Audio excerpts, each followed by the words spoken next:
Representing Van City through the combo. Real talk, real shit, keeping it a hundo. Wrestle with the facts, that's that. Covering the local artists. Like who be stepping up, putting in work, going the hardest. Hot takes and debates, hot cakes in your plate. Serve it fresh like your breakfast, cause man's got the methods and history of boxing and mysteries unlocking. British Columbia with no filtering the talking. And in this rainforest we got ample plants. Flourishing with life, it ain't happenstance. Tune in for the benefits like cash advances. You are now listening to Samp&Chance. Hey everybody, welcome back to another episode of Samp&Chance Wrestling. I'm your host, Bobby Sampson, joined as always, my man with the master plan, Mr. Chance, Michael's Chance. How you doing, buddy? Doing pretty good yourself? Well, pretty good. WrestleMania is in the rearview mirror. Finally, the mess is over, man. Hey, there's so much to get into, man. I'll let you steer the ship, but yeah, there's lots to unpack here. Well, there's a lot to unpack. Let's be honest. Night one was nothing much at all. Unfortunately, it was just there. Night two delivered. It was WrestleMania. Like I've said before and time again, I always say that in a two-night WrestleMania, I always look at Sunday night as the main night, the night of WrestleMania, and the card was kind of driven towards it. Night two was so much better. Now was night two. Let's start. Let's go to night one first, and we'll go to night two. Let's take it. Well, no. What I'm saying is, was night two better because night one didn't deliver so bad, didn't deliver as well. That's what I was trying to get at. But let's go to night one. That has a little bit to do with it for sure. I mean, night one was like a Raw or a SmackDown. Ariel Helwani summed up WrestleMania night one and night two the best. He called it soulless. I think that's the best way to describe it. It doesn't feel like WrestleMania anymore, and there's 100 reasons why. I knew, so I didn't watch it live because it was at my kid's baseball tournament, but I watched it later that night one with my son, and I knew after the first match, great way to start to bring the vision out. That match was so short. Logan Paul didn't get any of his stuff out. By the way, Logan Paul throws the best punches in wrestling. The way he turns his hips and his delivers those hard blows. And I just knew they're going to pin in theory. You could just tell, like, he makes, and once I saw that, I just thought, oh no, just like, I have no problem with LA Knight and those guys winning, but it's the way he keeps dogging theory. I just thought something's off with this night. It just didn't feel right. You got ISO Speed at a great spot, super athletic, but you didn't let Logan Paul get anything off. And I just thought like that was just a bad tone for the night. You could kind of feel it after that match. The wind was out of the sails, and you had a bunch of matches with no storylines, and it just there's nothing. We're not invested in any of these matches. We're throwing random matches together. Jacob and Drew, Fatu and Drew worked their butts off. That was a good match. I mean, they worked hard. Can't disagree on that one, Chance. I like that match. The match was good, but there's nothing that said to me unsanctioned. No, not really. I don't know why they called it that. It was more. Right. I mean, but that's the thing, though. But when you're thinking about it, you're going into that match in particular, which was a good match. I didn't have a problem with it. To be completely honest, all the matches had something. They were all okay. Okay, even on night one, they weren't bad matches. I think it was just like you said, soulless. Ariel put that correctly. Yeah. I think one could argue was that commercial mania night one. Like the amount of advertisements, the amount of. There were no backstage vignettes. There were no interviews. I don't understand that. Right? There was nothing that screams WrestleMania. You know what I mean? Like where all those things were supposed to happen. It was all commercials. Now, back to the unsanctioned match, I think what got lost on a lot of people, and especially considering it's that first hour that they're putting out there for free, right? Like if WrestleMania is the Super Bowl, why would the first hour of the Super Bowl be free? Then you have to switch to another channel to watch the rest. So from that perspective, that kind of is bothersome. The amount of commercials they had throughout the entire thing was just insane. That calling that an unsanctioned match wasn't unsanctioned in any way, what shape or form. I think Hell in the Cell with Drew and Punk was more unsanctioned. Felt more unsanctioned. They had that higher energy. Take nothing away from the guys. Now, here's a question before we get into the rest of that night one. Do you think that they should have put ISO Speed match second? Because if you're trying to get people to switch the channel, wouldn't that be the match to make them want to switch the channel? Because of the following of ISO Speed? Because those are all the casual fans, right? So all the casual fans tune in the first 15 and a half an hour, and then they turn it off because, okay, their guy's gone. Yeah, I guess I understand what Triple H is thinking. Like you bring out Logan and ISO Speed and start the night with a fast tone, but Logan they barely let him get anything off. Like he didn't do much. Threw a couple punches. Like they kind of handcuffed Logan there, which like I don't understand that part. But yeah, I don't know what was up with that. It was just a bad way to start. Okay, And so that Seth, so everybody's saying the second Gunther match was good. It was a good match, but it meant nothing. The match, it was a meaningless match. Like I said before, they worked great. It was a good match, but the match meant nothing. There's no story. Nobody's invested. Just another random match thrown together. the match was thrown together in order to progress the other story where Braun, like we said, was going to return. That was a weak. Seth did not take that spear well at all. That was a weak spot. The way he didn't. I don't think Seth wanted to take that spear at all. I don't know what happened. That looked terrible. Possibly. I don't know, man. But like I said, it sets up that story. That's what that match was basically for, was to set that story up, right? To kind of continue it. Chance, do you think one of the problems was it was all the women's matches? I'm not saying this in a bad way, please. I'm not saying this in a negative connotation or anything.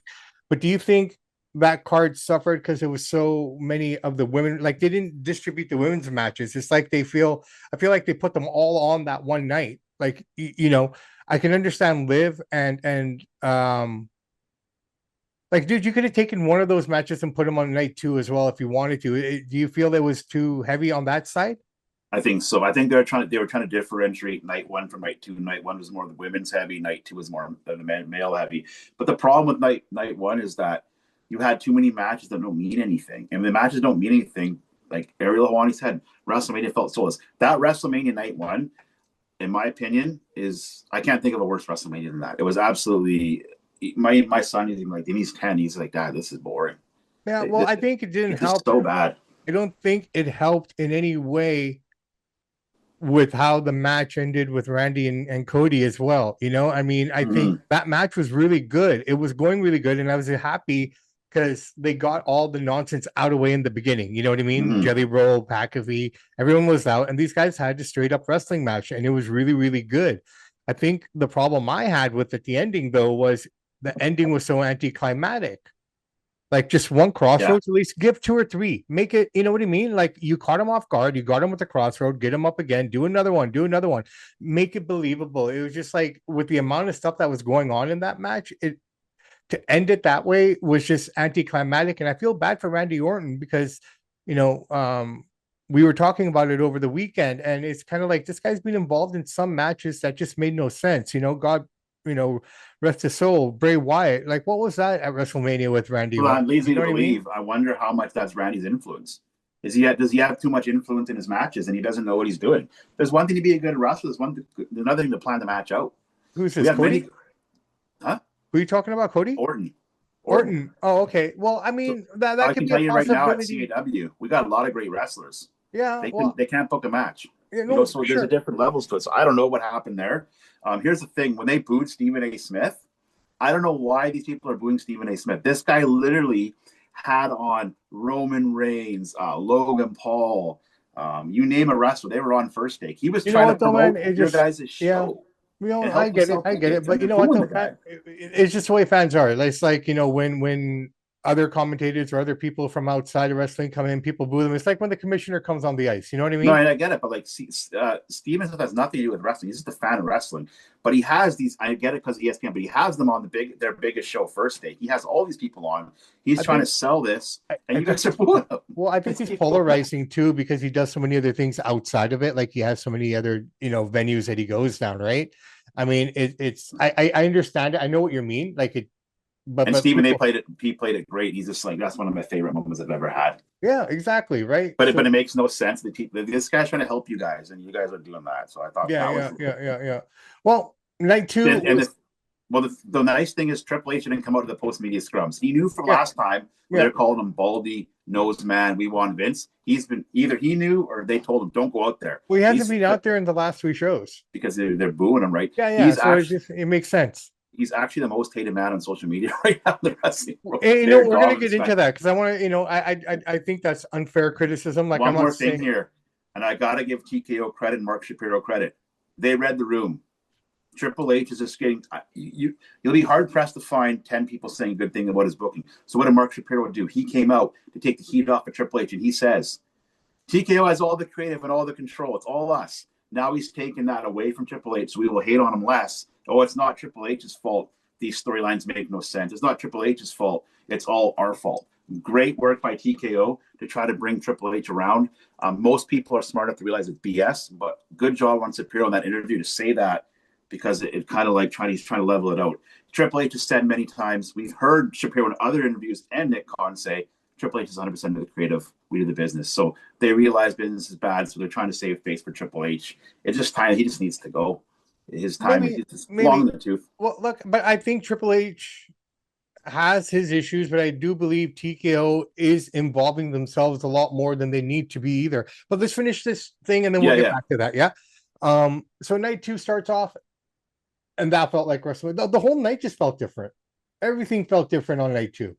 The energy felt different. The crowd felt different. I mean, starting with Oba and stuff like that, all the matches were great. I was happy with everything that we got in night 2. The problem that I had with the Oba Brock match, I knew it wouldn't be more than 5 minutes. Brock doesn't want to work more than 5 minutes. He doesn't need to. That's not what he's about. You want to watch an hour match, go watch Seth Rollins, but you want to see hard-hitting heavyweight match. The problem with the Brock Oba match is, number one, Oba no-sold that F5 there. At all. I don't know why he did that. And then nobody knew Brock was going to retire, and that's the best way to go out, right? They say Triple H didn't even know. Who knows? That could be BS. But the way Brock did it, you don't need a whole retirement tour and everybody's crying for you. And that's the way Brock went. He went out, put it down. I'm done. See ya. Well, let me ask you about that. Brock was crying in the ring. How do you feel about that? I'm fully fine with that. He's not sitting there crying because he won a belt. He's not sitting there crying because he's just saying it's more of like. It's over. You know what I mean? Like, I did all this stuff. Going down as one of the best athlete ever entered WWE ring is Brock Lesnar. He's accomplished more than, I don't know, anybody else has that's ever been in that ring, probably. Right. How many guys did their former UFC heavyweight champion, all national wrestler, almost made the NFL? Like, he's a big draw, one of the biggest draws you've ever seen, and UFC and WWE. So not many guys will ever be able to say that. So I'm glad if that's it. I'm glad he went out like that. Then Paul Heyman with his BS. Oh, he's going to. At TMZ, he's going to go for 15 years, and Paul Heyman, maybe they didn't know he's going to do that. Maybe they said, I'm done. And maybe they're trying to coax him to come back, but I'm fine with it. I have no problem with it. I'm glad I won the match. The match wasn't great. I mean, the match was still very, very green, man. I don't know if we're pushing him too fast here. The crowd's chanting for him, but yeah, well, I mean, see if he can deliver some good matches. That match wasn't great, to be honest. I mean, it was typical of what you were supposed to expect from the two of them. I understand that, but I mean, besides that, it set the night off right. The crowd was into it. Everyone was into it, and it set the tone for the rest of the night. And like I said, I mean, night 2 was okay. It wasn't like spectacular or anything, but it was so much better than the night 1. That way better, looked so much better, right? But the crowd was deeper into it. For whatever reason, the crowd just seemed so much more into it. And then following it up with everything else, all the matches were good. I mean, Sami Zayn, Trick Williams, done really well. Really fun match. And, the right guy won. Oh, yeah, for sure. I think Jade and Rhea was okay. It wasn't the greatest, but it was a good match. It was decent. Dominic and the Demon.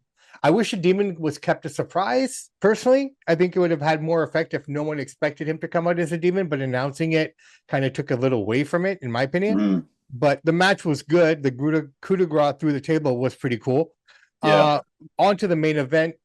You have McAfee, you have Jelly Roll, all that ends, but then we just got a straight wrestling match. And say what you want about Phil. I know you're not a big fan of him, and I know your buddy Daisy Raj doesn't care for him too much. I think that dude's just obsessed with him personally. Like he's got a weird obsession with this guy, man. Honestly, he does troll on CM Punk, but it's funny. Everything he's saying, nobody can refute anything that he says. You can't dispute it. You can't dispute it. But the guy's going back over and over again in time. Like, I get it, but just get out of the past, right? Like, I mean, it's funny the first few times, but I just find that guy just to be a little bit too much personally. But hey, man, each of their own. Respect to him. But I was happy with the match. I don't know why people are saying it was one of the greatest. I don't think it was one of the greatest matches of WrestleMania, but it was a good match. And if you think about it, go back and watch Roman versus Undertaker, man. They took some elements out of that match of the ending.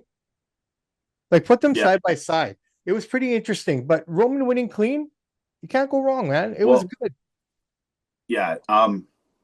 It was a good match. I mean, Punk did good for an old guy who's, not in very good shape. He was winded a lot, but he was able to push through it.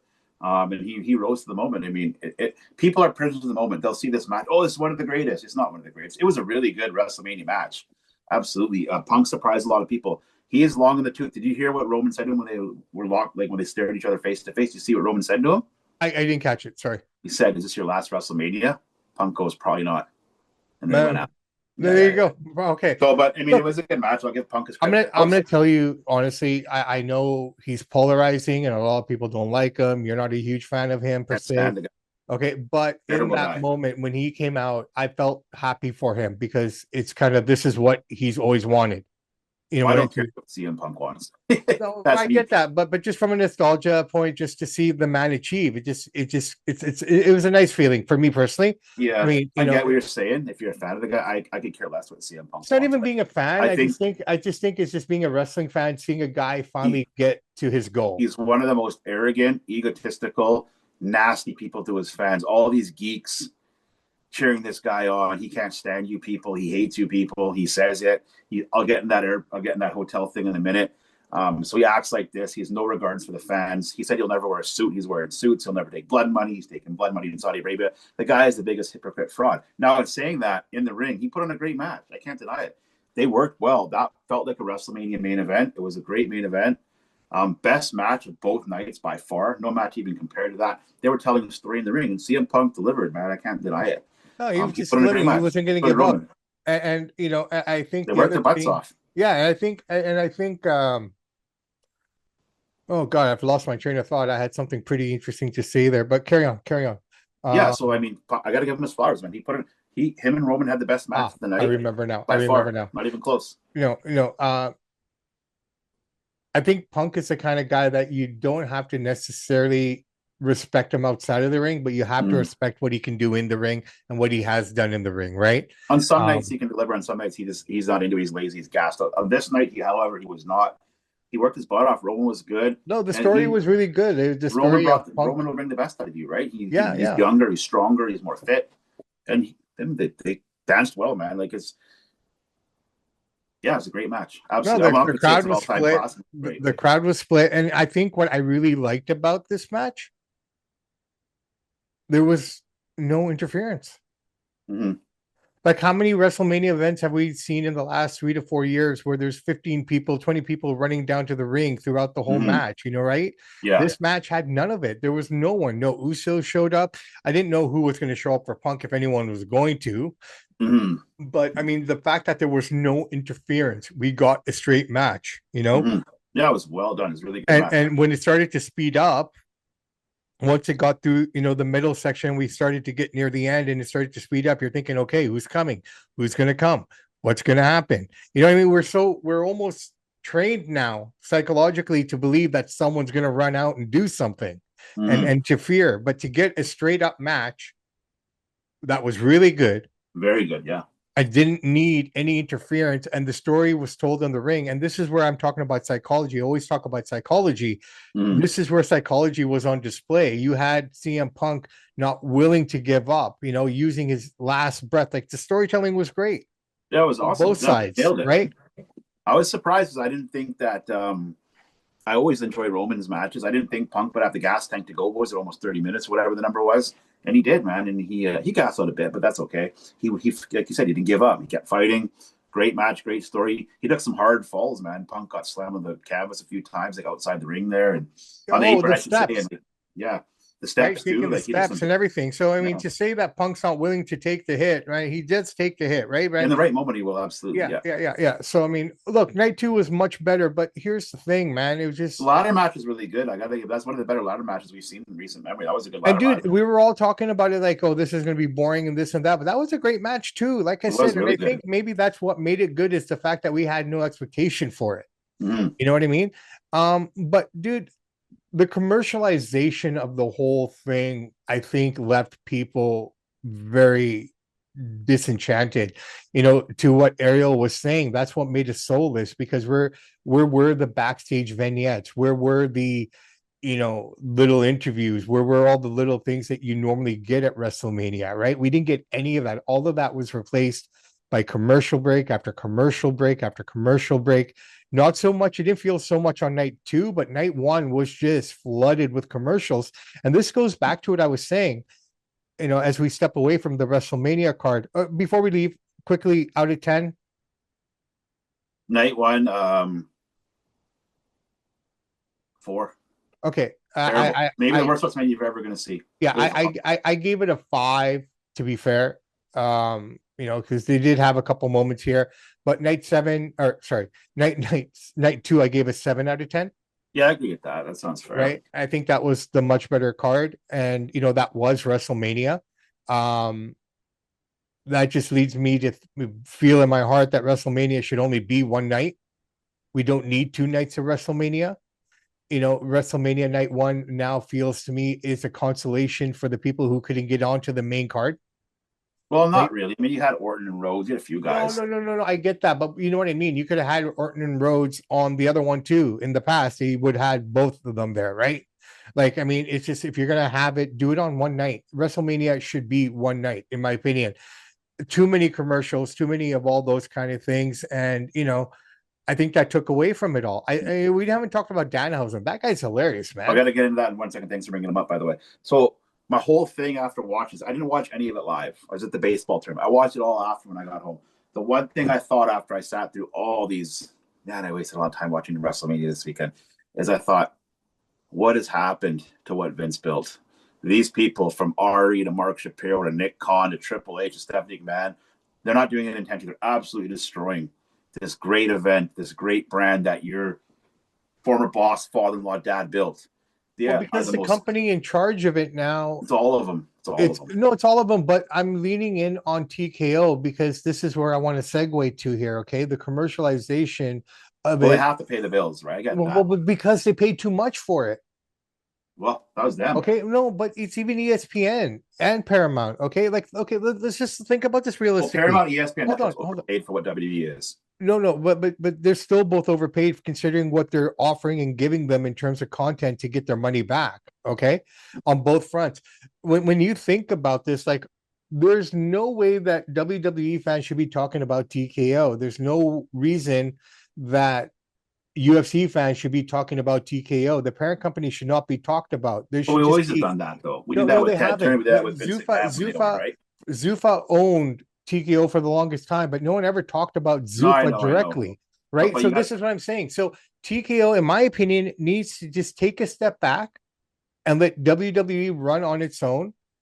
Like, obviously you watch over it and stuff, but I really feel that they've overstepped and kind of interfering more on both fronts. You know what I mean? And we're seeing the effects of it. So we've always talked about the owners. We did that with Ted Turner. We did that with Vince McMahon. We did it with Dixie Carter. We've always done this. We're just calling it a different name now. Dixie Carter doesn't know what she's doing, but she's so sweet. You know what I mean? We've always go to the owners. Here's the thing.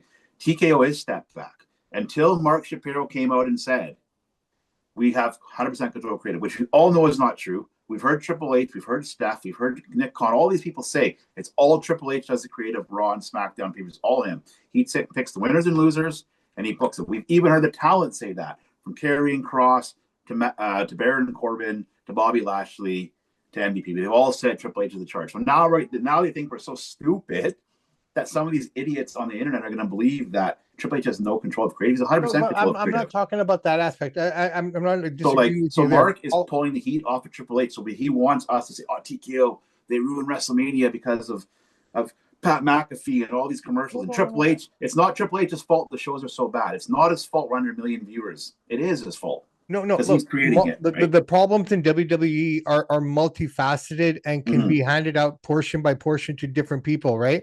Triple H included. That's not the point I'm trying to make. I'm just saying in terms of what TKO is trying to do to gouge people, to I don't agree with take that away. part. That's what I'm saying. They need to take a step back and learn from what happened this weekend, because they really, through that process, through the commercials and everything. Because look, let's see. You're offering them 12 shows, maybe 13 shows a year. That doesn't cover the cost of what you paid to get those shows, right? Well, that's why we got the commercials. Well, that's why all the commercials are happening, right? So it's overpriced. The other part is, it's like, WrestleMania should not be with commercials. I'm sorry. It's just not supposed to be. It never was. All the advertising, and I think you and I are okay with it, or more at ease with it because we grew up with European football. We've seen advertisement on jerseys all our lives, right? Yeah. So from that perspective, I don't have an issue with the mat. Let's talk about the mat. If you're gonna have a mat full of advertisements, man, put some gloss or something on there because that was hurting a lot of the wrestlers, man. The amount of the people that walked out of that ring with rug burn and carpet burn from the outlet, the layouts that they had on there, like gloss them over, put something on top of it. They have to do a better job. I don't have a problem with the advertisement in the rings and stuff like that. I just think they took away from WrestleMania and the mystique of it and killed it. They killed the momentum with all the commercials. It's They need to step back that way. That's all I'm saying. It's just the best way to describe WWE, and I'll call it TKO, whatever. It's WWE, the whole thing. It's a ship of fools with no captain. And that's the problem here. Nobody knows what they're doing. I don't think I've ever seen in wrestling, I'm talking like WCW and WWE, WWF. I don't think we've ever seen owners in creative this dysfunctional and this bad before. Okay, so and what's the solution then? Because in my mind, I thought about it. I can't think of anyone who could take over that spot. Lots of guys that can take over that spot. Who? For you talking about Triple H's spot? Yeah, who? Who would you give it to? Who's anybody? Bobby Roode could do it. Shane McMahon can do it. Lots of people can do it. It's not rocket science what he's doing. Here's the thing with Triple H. He's just not a creative guy. It doesn't mean he's not a good guy. He's just not capable of writing captivating television. I know, but I'm looking for solutions. You'd have to interview a bunch. Because even online, everyone's ready to criticize, but I've not seen a single person come up with the solution. Then give us an idea. There's so many guys that could do it better. There's so many guys. I haven't seen a single list. Like even with you, brother, man. Brian Gurr. Okay, I'll give you a list right now. Brian Gurr, Bobby Roode, Vince Russo. Who else can we get in there? Heck, even Eric Bischoff could do it better than him. They won't bring Bischoff and Russo back. I'm just saying these are some of the guys that have beat Triple H in the ratings. If you look, TNA did better ratings than SmackDown. TNA when Vince is running it, Russo it's he doesn't know what he's doing, and Triple H he's not sure what to do. He won't go out in front of the crowd because they're calling him Nose Man and Baldy and you married staff. But when the crowd starts shouting, when the crowd starts shouting FUT, TKO. Mm-hmm. They don't like TKO either. Yeah, and I feel bad for TKO. Like I've said, they only bought it. Why would you feel bad for TKO when all they want to do is gouge everybody, man? Because the problem with TKO, honestly, sorry, man. The problem with TKO, in my opinion, is they're concerned about the casual fan, correct? Mm-hmm. Well, they want the casual fan to become the regular fan, but what they're doing right now is alienating all the regular fans. So what's going to happen when those casual fans think they're going to become wrestling fans? But you're talking about Livegate, so I'm talking about SmackDown in general. No, I know. But here's the thing with SmackDown. SmackDown's under 1 million viewers. Sometimes because the casual fan ain't watching that garbage. You get the casual fan in there, you're up at 1.5, 1.6. That's the problem. Tickets are way overpriced. 100% that's on TKO. But the thing is that you can't keep putting out lackluster Raws and SmackDowns and expect people to keep watching it when we have so many other options nowadays, And, no, I get that, brother. And the whole creative team is uncreative. Well, the creative team has been changed. Terrible. The creative team has been changed, and here's the one thing, man. You can't blame Road Dogg. No, I'm not blaming Road Dogg. No, I'm just saying. I think it's a funny thing because everyone was blaming Road Dogg, right? I mean, well, he deserved it at the time. No, well, maybe he did, but it's funny because it was just I'm surprised no one's come out. I'm surprised the T-shirt hasn't come out that says "Don't blame Road Dogg." That's all. So I'm putting together this thing and I'll bring it up next. I'm crunching some numbers here, and since Triple H claimed that it's the new era, he's claimed 4 new eras, by the way. So now we're in the last new era of whatever he is. And been looking at the SmackDown ratings. So he's responsible for the lowest SmackDown ratings we've ever seen. He's responsible for one of the lowest sold WrestleManias that we've ever seen. He's responsible for Raw's ratings going way down. And there's so many things that since he's been in charge, and not me, I never did. I never wanted him in charge. But everybody's like, oh my God, Triple H is here. He's so smart. Like, what did he do that ever make us think he's creative? He never done anything. We just all of a sudden thought he would, because he was a great wrestler, thought he could do these things. It's totally night and day. It's totally different. I just agree. I think when you look, when you look at the entire roster right now, that was all his roster that he brought up from NXT. Everyone that's current right now are all his guys from NXT. So he has creative abilities. Maybe he's the issues he has right now. We just finished saying WrestleMania had no stories. No, but I think So he's not WrestleMania was creative. plagued by so many Sure, different Trick things. Williams is talented. I'm not Yeah, saying no, that. dude, but I think WrestleMania had stories, but the whole thing was plagued from day one. It just outside of the ring, it was plagued. Inside the ring with injuries, it was plagued. Like this thing was That's how it goes. Every sport has no, but injuries. I get that. But what I'm saying is like we can't just say him. Like I can't But you, like but here's the thing, it's though, a dude. lot of people. It's the people not performing. It's the Here's people the not getting so that jump. You know what I here's the mean? reason. Here's the reason why we say it's him. He's standing on The top of reason Allegiant you're Stadium. saying it's him. Everybody's saying it's him. Anybody that knows what's going on is saying it's him. Well, I'm talking to you right now. So right now, I'm it's just saying you. it's him. He's Yeah. standing on top of Allegiant Stadium. He's on the microphone opening up all these shows. This is the new era. Blah, blah, blah, blah, blah. We cover the fans. You put yourself out there. You're on ESPN. You put yourself out there. Sit back. You take a selfie after every match, the finger pointed doom that you do. You put yourself out there. When you do that, you're going to get criticized. He can't handle it. He's thin skinned. He can't handle So why is it criticism. okay for Tony Khan to stand backstage and do the But exact same pose with the wrestlers? We're He not does talking the about same Tony thing. Khan. No, I I'm agree. just saying. It's not right. It's not Okay. good. No, What I know, saying is, but I'm just putting when it out there. Tony Khan and Triple H put themselves out there like that and brag, well, more so Triple H, they brag about what they're going to do, and you don't deliver. Triple H promised surprise. He doesn't have any surprises. He doesn't know what he's doing. Let's just be honest. The guy does not know what he's doing. Great wrestler. And so you put Triple H with TK was overpriced this stuff. Tons of commercials. It's a bad marriage, and they need a divorce. And I think by the end of the year, Triple H will be gone, and I don't know who they'll replace him with. Well, let's find out. Listen, here, let's just go to Raw last night very quickly. Okay, Yeah. let's get away from it. Let's move away. I've Okay. always said, Chance, that WrestleMania to WrestleMania, like yes, January 1st is the new year, but I always think the wrestling new year starts after WrestleMania, right?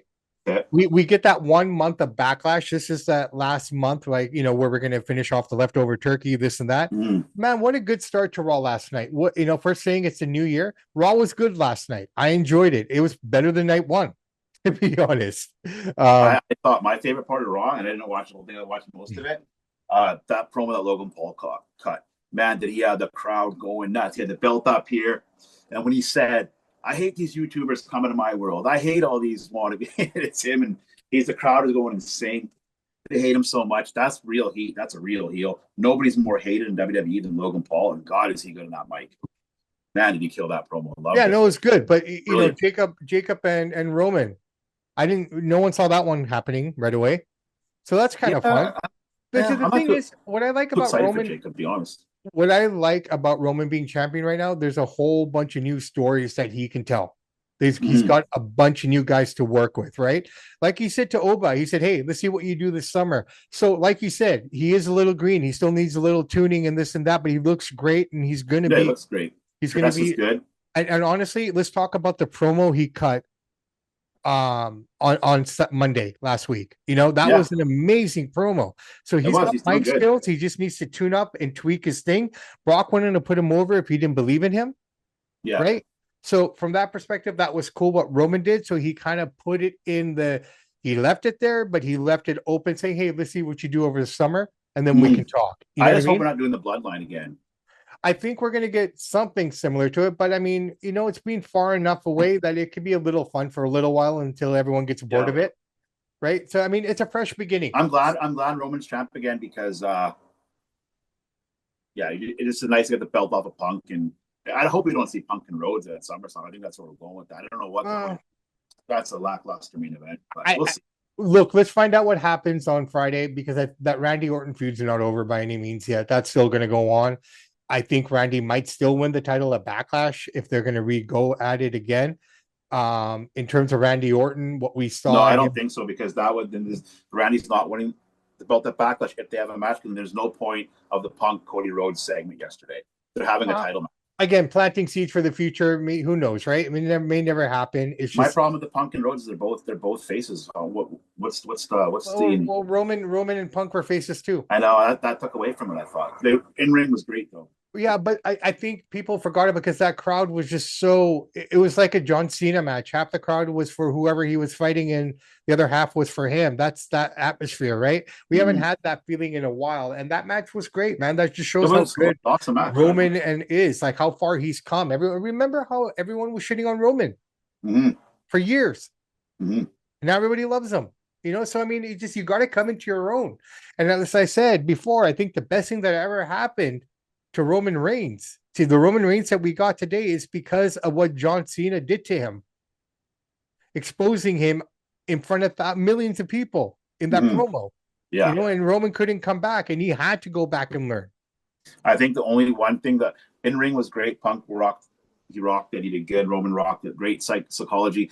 But the promos leading up, if Roman would have mentioned the UFC thing, would have just took it to a whole other level of animosity. But you're not allowed to mention that as in Punk's contract because he's embarrassed of it. That's fair and let's enough, get in the right? Punk hotel thing. Let's go right into that. Did you see that? Yeah, I did, but he was harassing his wife. So he wasn't harassing his wife. He was, okay, here's the thing. So it's 50-50. A lot of guys are getting so mad at me on X. I love it. They, F you, you know what you're talking about? Like, these guys are going crazy. Punk fans are like punk rock fans. They're very loyal to him. They love the guy. So here's the thing. Both him and his wife are being paid millions of dollars. Okay? You're in a hotel. Somebody was filming your wife. It wasn't sexual at all. She's a star like you're a star. You are all like, he's a grumpy, miserable guy. So you're all pissed off. You see a dude, a dad bought a 55-year guy with a fat belly. You walk over and you slap the phone out of his hand. The dad does nothing. That was a regular guy, would have smacked him back. Maybe Punk wins the fight, maybe the guy wins, who knows? It just goes to show you how thin-skinned this guy is. He wants all the money and all the fame. But he said it even before, a few weeks ago, don't come up and you don't bother me. Then you know what? Give up your job, give up your spot, and go be a plumber. Or shut the hell up, dude. The guy was not doing, he wasn't harassing your wife. He was filming your wife. And then you come out and he started filming you. He didn't say, oh, show me your tits or ass. That's different. He didn't call her a name. So that's just the way that Punk acts. Like, he acts like a tough guy on weak men. Fair enough. I wasn't there. I don't know the full context, but hey, it is what it is. I mean, WWE should discipline him for that. Say, hey, you know what? You don't do that. No, they won't. And then did you see the veto thing too? Yeah, he beat up some guy at WrestleCon. Did you see the guy he got though? I thought it was Jack Black. You saw the guy? Yeah. Okay, so first I thought it was Jack Black. So I can't until wait the hat came off. I'm gonna let the cat out of the bag. We're having Vito come on the show in a couple weeks, and what Vito did kind of rubbed me the wrong way. I'm gonna tell you why. I don't know what this guy said prior. Okay, here's a guy again, a fat dude, out of shape, can barely move. You're again, Vito, paid, you're not a millionaire. I don't know what you got, but you're paid decently. So whatever this guy might have rubbed you the wrong way. For you to grab that guy, put him on the desk like that, and then open hand palm his face, and that guy doesn't hit you back, I'd have beat the crap out of Vito. He wouldn't even have got me. I'd have beat the shit out of him. You don't put your hands on a fan like that. The fan never touched you. I don't know what the fan said. That hasn't come out yet. You just see the video where Vito grabs him, takes him, throws him down, open hand palms in the face. The guy doesn't even hit him back. So the problem here that's Vito being a coward and beating up a guy that can't defend himself. Yeah, yes. But the other thing with Vito, okay, and I know this because of other people that I've talked to on WSN who are very involved in Juggalo wrestling and all of it. The guy lives the character. That's fine, Danny. You don't assault. No. But that's what he was doing. That will be his explanation, that he was just in that character. I don't know. I don't understand. Well, so I've heard. Like even some of the guys that have interviewed him that I've talked to afterwards said they're scared talking to the guy because they don't know if he's in character, if he's being real. That's fine. I love Vito as a character. This is the best work he's ever done. But that's him. He's being the character 24/7. You don't assault people. I appreciate that, but that's what he's doing. I'm not condoning it. I get it. So my point is, Vito and CM Punk are acting like tough guys. They're not tough guys. Punk is tougher than Vito, of course. Punk is a little bit of jiu-jitsu, but Punk's not a tough guy. You bring him the boxing line on the road, we'll box his lights out. But here's the thing, is that you're beating up fat dudes in their 50s. And that I don't respect that, because Punk has said, fuck you, dude, don't film my wife, you piece of shit. I would have been fine with that. To go up and slap his phone out of his hand, and then for Vito to throw the guy over the table and open hand him. But didn't the guy come at him first? Can't defend himself. But didn't the guy come at him first though in the video? It looked like he came at him first. And then Vito words. Vito grabbed him first. Oh, he did. Never said your words. Vito went like this. Oh, okay. And my thing is, like, I get it, play the character, and maybe this guy that he was dealing with, Vito, was a little bit mentally slow. Then understand that, like you said, Vito was in gimmick. That's fine. Being gimmick, shit talk, I don't care. But you're beating up a guy that you can look at, that guy can't defend himself. don't respect that. Now people will sit there and they got on me. Oh, he disrespected Vito. He disrespects. So every that disrespects you on the street just to go punching them, we'll all be in jail. That's what I'm saying. So that's my problem. We'd all be in jail, bro. We'd all be in jail. And I'm going to ask Vito when he comes on there. I'm going to say, Vito, I don't know if you can talk about this or not. Maybe you can't because it could be a legal thing. But if you can, I'm sorry, man. For you to grab that guy like that, an out-of-shape fat guy, throw him on the table and open hand palm him in the face. But do you think he's going to come on now, considering he's got all this backlash on him? I don't know. If he doesn't come on, he doesn't come on. But I love Vito. I love what he's doing. Yeah. I think he's actually one of the best. But do you think they're going to use this now in JCW? So Vince was talking about it yesterday on the Coach and Bro show, and he said, "No, Vito's a hothead, man. He's a hothead." You know what I mean? Like, I don't know if they'll be able to use it because I don't know if this guy will sue him. I'm not sure. I don't think he will. Let's be honest. A lot of wrestling fans, some of them that come to some of these events are a little bit slow up top. So it's possible this guy took the character as legitimate, and he did walk at Vito, but there's no need for Vito to take it that far. Well, let me just show you the fandom. The fandom of wrestling fans is such. Like all the WWE talent was staying at the MGM Grand, right? Mm-hmm. We've stayed there before. Yeah. And you have free reign of everything. But when it comes to where the suites are, you have to show your hotel key to get through that one little section, right? Yeah, you do. You can't enter in there, right? We know this. Yeah. The amount of people that were camping out in that area just to get a glimpse of wrestlers. I know. It's insane what people are willing to do to see their superstars. So, I'm really excited to have Vito on now that he did that, because like I'm gonna say, dude, like from my perspective, watching Vito, I don't know, maybe he said a bunch of stuff before the camera. I don't know, but I mean that doesn't look cool to me, dude. I have to be honest with you, man. Like, because the guy can't defend himself. You would have picked on a guy that's in shape, sure, best man. But Vito's 60 years old, so Vito can't. There's not much Vito can do anymore. I love his character, but I got to be honest. I don't respect guys picking on men that can't defend themselves unless they grab you first, spit at your wife, throw a pop on your face. Okay, but just to do that, short-tempered, thin-skinned guys, that's Punk and that's Vito. And I love Vito. I hate saying it about him, but kind of rubbed me the wrong way because the guy can't defend himself. No, and I respect the fact that here's the thing, Chance. The fact that you're willing, and this is what I love about Samp&Chance. Mm-hmm. We try to be as positive as possible, but you call it out when you call it out, and I respect that. So, you can't hate saying it because it happened. He gave us, he did it, right? You've got to be smarter. You got to be smarter. I'm praising Punk. He did awesome in the ring. Roman did awesome. It was a great main event, man. Hands down. Danhausen. Let's talk about him quickly, man. That dude's awesome. So, by the way, that was the #1 most shirt that people that were at WrestleCon that they saw. Vince Russo Coach said to Vince Russo as the coach, because Vince was there, with Dean Malenko, all these guys were there, Honky Tonk, Flair. Who was the #1 shirt I saw, Coach? And Coach said 316. John Cena goes, no, Dan freaking Housen was the most shirt that I saw at the hotel and everywhere. Dan freaking Housen. And Coach goes, oh, kids? He goes, no. Adults. 20-year-olds, 30-year-olds, 40-year-olds, Dan freaking Housen. No, he right now is the #1 merch seller. Now, do you think that AEW is looking back and thinking, shit, we dropped the ball on Danhausen? You know what I mean? Yeah. Like, wow, who would have thought that would be a thing where someone would say, we dropped the ball on this guy? The good thing about Danhausen is he makes people laugh. He's so funny. But that segment that he did with The Miz and everything in the ring and those little guys coming out.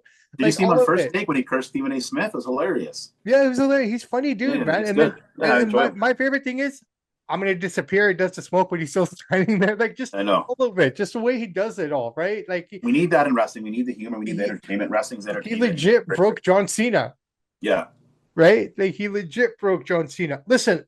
Hey, I'm happy for him. He's got the best-selling shirt. Good for him. He's doing great. And the nut shot, that was the best nut shot I've seen in years.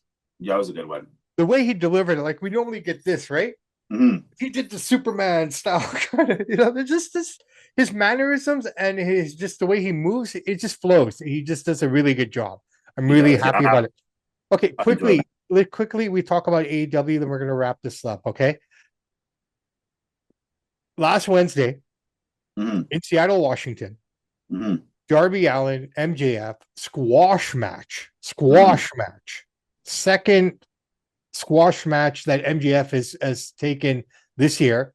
And Darby Allin is now your new AEW World Champion. Before I let you chime in, I'm going to say this, okay? I don't have a problem with the title changing hands on a Wednesday, on a Monday, or a Friday, because that's good business for time to time because that keeps people engaged. Oh shit, this can actually happen on regular TV. I don't think it was the right guy though. I understand why they did it, but I still say it was the wrong guy. He was the guy a year ago. Okay, and it wasn't a good call because they're already saying, okay, he's going to lose it to MJF in Long Island, and then MJF's going to lose it to Will Ospreay in the UK. They're already planning the next two matches. So, in your opinion, was Darby Allin the right guy? Absolutely not. He's okay to have around, but it was just a hometown boy, right? Yeah, he's not a heavyweight champion material. People say, "Oh, Rey Mysterio won him." That's different. Rey Mysterio at least had some muscle on him and looked like he's more believable than Darby Allin. I'm thinking that I don't think MJF's getting the belt back at Queens. I think Darby's gonna take that to Wembley Stadium and go against Ospreay. Maybe, who knows? But I mean, it's like, I think you Why said would Tony Khan do this? takes 5 steps forward and takes 20 back. That's what you why said. Do this the week leading up to WrestleMania. Because now all we're talking about is WrestleMania. The Darby Allin thing's kind of in the back burner now. You should have waited till after WrestleMania. I get hometown Everett, Washington, but you should have waited. Because now it's like nobody cares about the Darby Allin thing. Do you think AEW Canadian fans feel slighted because they had 4 Canadians on a Canadian pay-per-view? And I still stand by this. I think, it wasn't Toronto. I get it, but Edge and Christian should have won, even if they were going to drop it in a couple of weeks, just to get that pop, right? Like, think about it. Vancouver's a new market. Here's a place where you guys are trying to come in and build a, fan base. Yeah. You watch the show, everyone's happy leaving on Sunday night, and then you see what happens on Wednesday. Like, well, wait a minute, why didn't we get that moment at home? Yeah, give it to Omega, or I get Jericho's. He doesn't need to have the W. But he doesn't need it, and nothing against Kyle O'Reilly. I like the guy. I've watched him grow up in the independents here, right? We both have, right? Yeah. But Edge and Christian is that make everyone happy, feeling good. And I spent $45 on a ticket. The whole night cost me less than $200 for my family. We got a great show. We got a good feeling with Edge and Christian winning the championship. I can't wait till these guys come back again. 3 days later, you do the exact opposite and you put the title on the guy. I get it. He's gone through tables. He's rolled downstairs. He's clowned Everest, blah, blah, blah. But you know what? You should have done that a year ago. Yeah, I just don't. And squashing the guy that's bringing, and you might say, no, so-and-so did this much more ratings, but Jericho, yeah, he brought in ratings because he's come back finally, right? But the reality of it is the main reason AEW is being pumping up is because of MJF. Oh, absolutely. And you're taking away the one thing that's making your company grow. So I don't understand that move. It was a real shock. What did Vince say? Have you heard anything from them? I haven't heard him talk about that yet, no. So that makes me wonder if they have something going, because he'd been all over that. The fact that he hasn't touched that yet is insane. Well, he definitely didn't book that one because he would never book.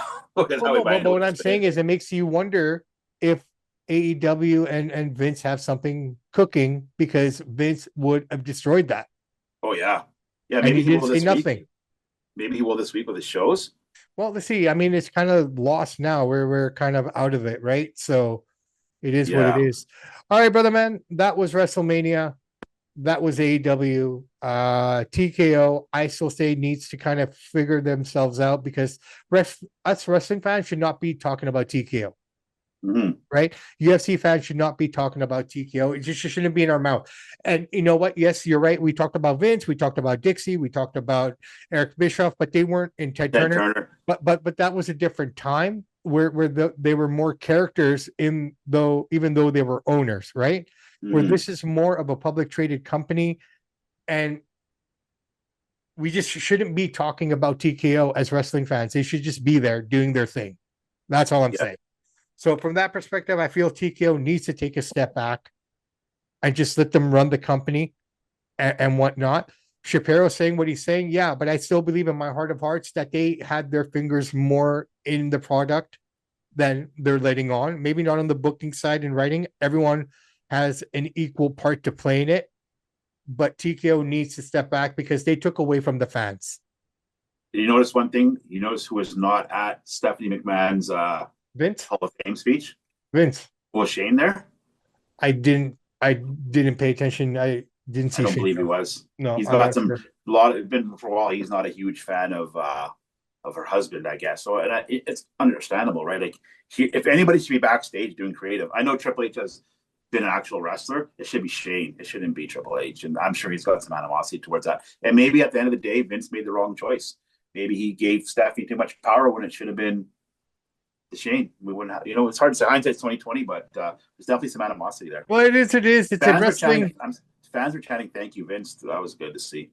Well, no, that's good, man. Let's see what happens. But you know what? I don't know if the things that I have been predicting are going to happen right now, because I am under the impression and I'm understanding that the Saudis are now pulling money out of sports.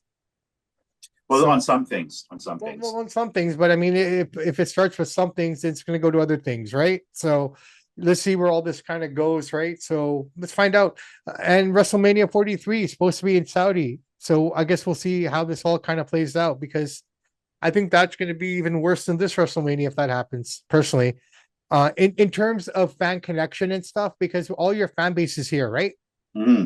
To do a show so far away, the biggest show of the year so far away, I'm just curious to see how that's going to, translate. But hey, that's a long time away. Let's get to SummerSlam. Let's see what's going on. All right, I'm Bobby Sampson. He's Mr. Chance Michaels. In the words of the great AC/DC, those that download, like, subscribe to the podcast, we salute you. We do salute you, everybody. Be good to each other, support each other. And Samp and Chance are out. Samp and Chance, are you ready?